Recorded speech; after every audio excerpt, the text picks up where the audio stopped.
Dragon Riders, Kaze no Kaeru, by Night Dragon 0. Night Slice's Perspective. The fellow was good, really good to take me on.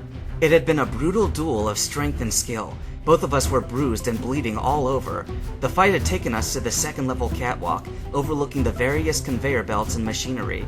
I used a backflip to get out of my opponent's way, but he changed his direction and used a back thrust. It caught me in the gut, but I managed to land on my side and roll away. I was now right at the end of the walkway, overlooking a conveyor belt. Scrambling to my feet, I prepared myself as he charged towards me. Man, if I didn't know any better, I'd swear this was... Firestorm! Night Slice! Stop fighting each other, you buffoons!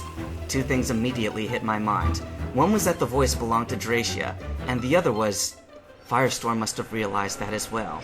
However, his motion had already brought his body beyond his control. Yeah! I screamed in pain as he rammed me over the edge. My sunglasses went flying, disappearing somewhere into the darkness. Night Slice! He yelled, leaning over. Night Slice, is that really you? I'm sorry, I didn't know! Dracia flew in and landed by his side. Storm? Damn it, what the fuck is going on? Later. For now, I need that blue card you got, Firestorm said. I need it to save Jade and the others. 5 minutes left until self-destruct, a computerized voice beeped. We'd been so wrapped up in our fight that we hadn't even noticed. Still dizzy with tension, I took a step back and accidentally hit a lever. The conveyor belts jerked to life and threw me on my back. Night Slice! Firestorm called. Catch! I tossed my entire belt pouch and shifted into my Scyther body, and the rest of my clothes seemingly melded into the form. Storm ripped off what was left of his shirt and tossed it away before changing back into his Charizard self. Dracia caught the belt and fished out the blue card. Watch out behind you! Dracia suddenly shouted. I realized the moving conveyor belt had brought me under what seemed like a compressor. Apparently, this machine was meant to nail two metal sheets together. One sheet was held up on the flat surface, and I was lying on the other. The hum of the machine carrying out its job snapped me back to the reality that it was about to flatten me. I propelled myself away, but not quickly enough. My right claw was caught between two sheets, and the machine fastened them together. Night Slice! Storm and Dracia exclaimed simultaneously. Both of you, go save Jade and the others. Don't worry about me, I insisted. There's another girl named Hazuki. Get her out as well. But, Storm protested. Go! The pair finally complied. However, I turned and realized the entire conveyor belt moved under a series of similar compressors, and I was pinned down to it. Nala's Perspective. Where are you? I asked to no one as I ran. Where are you? Who are you? I was basically running blind, following this mysterious voice I'd suddenly begun hearing in my head. It could very well lead me to getting lost, and thus blown up with this facility. However, something made me push on. I approached a pair of white double doors and stepped into what appeared to be a hatchery. All around were tables with computers and incubators filled with broken eggshells. Rows of books and chemicals lined the appropriate shelves. The lights had been damaged and were flickering on and off, making it very difficult not to see in the darkness. There's nothing. No, wait! Noticing a greenish glow, I jogged towards the back of the room. Lining the wall was a series of cylindrical glass tubes, which looked like the kind they'd used to grow embryos in. All of them were broken or shattered in some way or another, all except for the last one. Heart-pounding, I stepped up to it and pressed my face against the glass. Although the cylinder was filled with a thick greenish liquid, I could just barely make out some shape inside. I could see bubbles, as well as the part of the creature moving. It's alive, I realized. All of a sudden, its eyes opened. Startled, I rapidly backed away. The creature started thumping on the glass within its prison, eager to break free. I screamed as cracks began appearing. The sight of its razor-like fangs and claws got me running. Unfortunately, automated programming sealed the door shut just as I got to it. No! No! No! I cried in terror, pounding my fists on it. The ear-splitting crash of the glass tank shattering filled the room. I turned to see the dark shape dashing towards me, and I passed out. Hazuki's Perspective. I covered my face as shards of glass went flying. Great job, Kyle! I never want to do that again, the Lapras Planet. The task had really been much tougher than I imagined it to be. Kyle was probably holding back all of his colorful swear words, considering how bad it must have been for him. The Lapras looked quite exhausted, having frozen the water from within his prison. Not only had he risked freezing himself into submission, but possibly having the weight of the ice crush his body. I ran my hands across his head and neck, realizing what I'd just put him through. I hadn't really considered all those things. I'm sorry about having you do that, I apologized. Guess I'm not good at making decisions. Don't worry about me, he managed a weak smile. Concentrate on getting us out of here before you start pouring me with kisses. And no autographs, please. The doors were abruptly blown open, revealing Luminar and Ashura, together with a blonde-haired woman. Guys! I cried, the two Pokemon leaping into my arms. Boy, am I glad to see you! I'm Serac, the woman introduced, and I'm here to get you out. Is everybody alright? A new voice asked.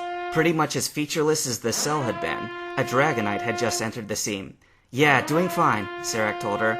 Are you Hazuki? The Dragonite asked. Yes, I nodded. They're friends, Luminar said to me.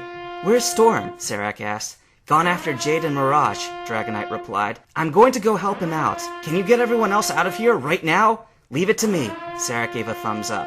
Don't die on me, okay? Kyle muttered. I smiled, recalling him to a Pokeball. Things were going really fast now. Joining my new friends, I ran. 3 minutes until self-destruct. Jades Perspective. Self-destruct. That meant blow up. I didn't give a damn how I knew anymore, but what I was sure of was that I didn't want to die here, not like this.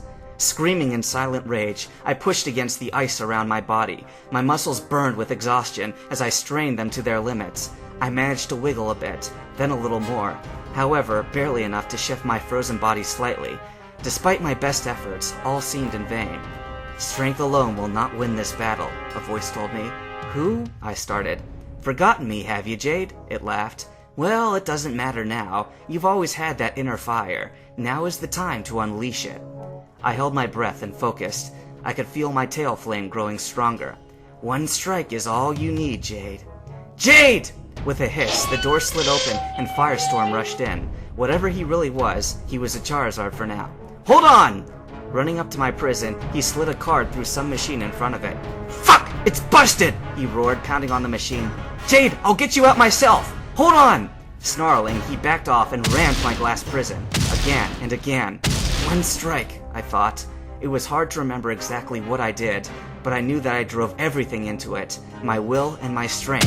And the ice shattered. Dripping with sweat, I collapsed against the glass wall, panting wildly. Several sharper shards of ice had cut me into too many places to count. Firestorm was yelling something, and I was too dazed to understand, but I figured he wanted me to keep hitting. Every movement added on to my already bruised body. It was a while before we punched a small hole in the glass, allowing me to hear Firestorm swearing better. Damn! Damn! Damn! Damn! He cursed. I need more power, damn it! Gah! Firestorm backed away and prepared for a final charge. A thought just snapped into my mind. I just knew what Firestorm needed from me. With a last burst of strength, I gathered up what energy I had left and fired an intense burst of flames through the hole. Instead of hitting my companion, however, the flames wrapped themselves around his claws. Time seemed to slow down as he leapt forward, claws outstretched and alight with flames. Even his eyes seemed to grow brighter by the power of the flames. X-Strike! I knew time had sped up again when I heard the crash of glass finally giving in, as much as I felt the pieces piercing into even my toughest scales. I was aware of my face hitting the floor, but nothing more. Dracia's Perspective. I barged in just in time to see Firestorm pulling Jade from the floor. Guys! Dracia, good timing! Firestorm panted, looking on the verge of passing out himself. The card! Mirage! In the next room! I carefully took the frail piece of plastic from his claws and nodded. Just hurry and get Jade out of here. He hoisted Jade over his shoulder and moved briskly out the door, presumably to the nearest window. I dashed for the only other door in the room and slid the card through the reader. Dracia! I heard Mirage's voice and squeezed my body through the doors before they were fully open. On my way! I roared. The Ponyta was tied up and lying on her side at the far end of the room. I shoved scattered pieces of furniture away as I approached my friend to remove her bonds. Don't touch it, she warned. This thing on me is a bomb! How do I... Of course, the card! I realized, bringing it up again. There was a nice slot for the card on the electric lock holding the straps and the bomb to Mirage's body. Hurry! I heard them say that this bomb will blow up the same time this place does. Don't worry, Mirage, Watch out! I felt the vibration of the room as something in the corridor outside exploded. I was suddenly thumped from behind by pieces of the falling wall, blown free from the blast. I hit the ground hard, losing the keycard in the process. All my senses had suddenly seemed to blank out. No! Mirage was yelling something, but I couldn't hear. Desperately, I tried to push myself up, but the weight of the metal and concrete pieces covering me was too much. I was seeing much more than stars in front of my eyes. I'm sorry. I gave in, dropping back to the ground.